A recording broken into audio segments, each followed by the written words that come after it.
I feel that I'm grateful to God with all the gifts God has given to me to come to the end of my formation of priesthood in seminary.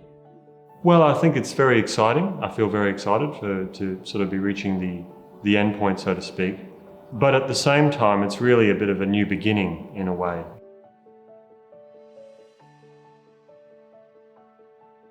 I guess I sort of first thought about the priesthood probably when I was in secondary school, but it was in a very abstract kind of way.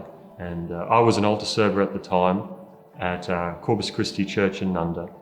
And, I'm sort of looking around at this place, this, strange building, and I'm thinking, oh, this is pretty interesting. Maybe I'd like to do something related to this, down the track. After secondary school, I did a psychology degree. And then I was in a transitional kind of point in my life where the sort of stuff I was doing at the time, I thought, well, this has really got to be a very temporary phase and I've got to pivot. And it was at that point that I was discerning and in Canali House. From there, I went on to the seminary. Yeah. I grew up in the Catholic family.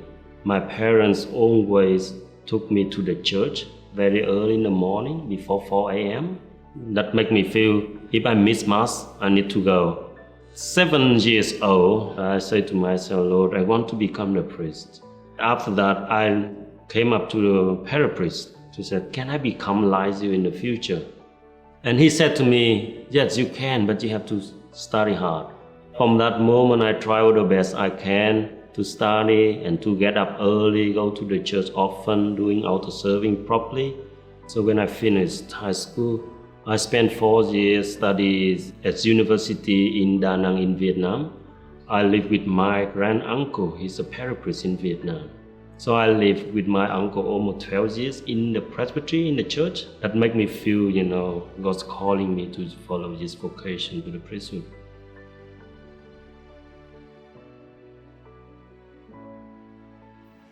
Well, I think in this seminary, there's a very healthy mix of affirmation and challenge.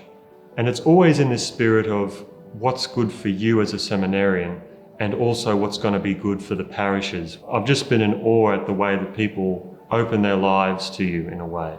And that's always something that's deeply impressed me. Because really the parishes are all about relationships, all about your connection to people. The fact that that starts here in the seminary is very helpful. Here we all train to become the priest to serve God and people. So I'm very grateful with this staff in the seminary, and I will never forget their work for me. And I feel them, they are like my family.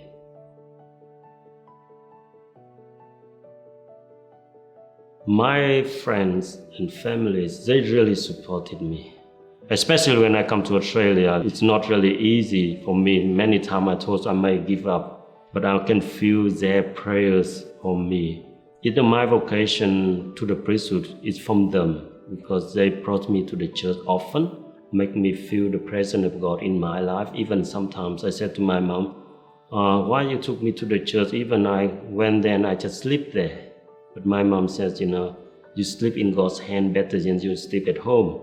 Friends and family are a tremendous support to you throughout the process.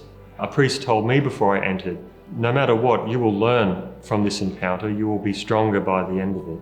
And I think if you go in with that sort of attitude of, I am testing a vocation, that will take a bit of the pressure out of it, and perhaps you'll hear the voice of God a bit clearer in that. The priesthood makes present, for the purposes of prayer, the apostolic ministry, really. So I think of the priesthood in a sense of, uniting God's people for prayer in the name of Christ. That's what I like to think of what I'm doing in ministry. Many saints, they from the European or other country go to Vietnam to bring the good news. But now I can see a lot of Vietnamese priests and people now, they bring the good news to other country again. It's not end, it's continue. And that's why, God's calling me and other younger ones to follow Christ. We don't know where we're going. We just follow Christ in our hearts. I know God's presence with me, and I hope I can see God in my life, and see God in my ministry, and see God in others people.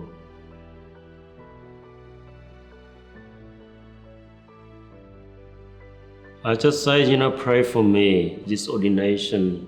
I'm not worthy with all this, but in God's hand, God had chosen me. I feel very blessed from God and then also from people. Thank you so much for your prayers. I'm very humbled by it, consistently humbled by it when I run into someone in a parish and they say, oh, I know you from the calendar. I pray for you on this day. It always gets me a little bit, We haven't done it of ourselves, but by many hands and the Holy Spirit behind it all. So thank you so much to everyone.